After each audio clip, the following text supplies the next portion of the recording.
name's Emma Coyle and I am just a recently graduated nurse. I studied here at McGee. I've done my adult nursing.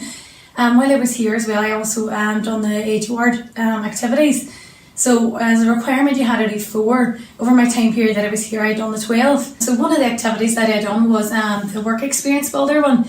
It just requires you to fill in a small piece of coursework, and it's really just like building on your skills, and it works on like your part-time job and stuff. So if you're already part-time working, it's so easy to complete. One of the other ones that I done was in regards to my nursing. It was like the disaster risk reduction day. So there's quite a few that are based around nursing, which makes it easier to complete so many activities. But this particular one like actually helps you deal with like mass casualties and stuff. So for us particularly as nurses, it looks into the kind of skills that you have. You're caring for your patients, you're looking after them, and it's potentially things that we could be faced with in the future. So another module that I done was a module in the careers department. It was called Building Resiliency.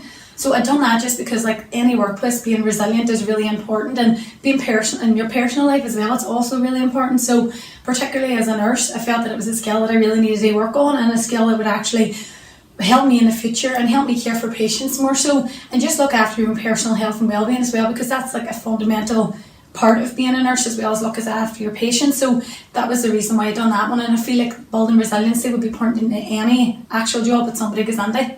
I wanted to like further my knowledge, and I knew there were so many activities in that you could do, and I just wanted to like develop myself personally. I just felt like if it ever came down to it as well, there was potentially like a job opportunity, and it was very similar between like me and somebody else. And hopefully the fact that you're proactive and you're learning, that you're willing to engage and learn new stuff all the time and have these actual extracurricular activities, that would, pardon the pun, like would provide the age for me like in regards to somebody else. I mean, get yourself organised, do the ones that you can first and second year, and then in third year you've got a wee bit more time then, because you've got a lot going on in third year already, that if you've got them a lot done in first and second year, then third year shouldn't be as hard.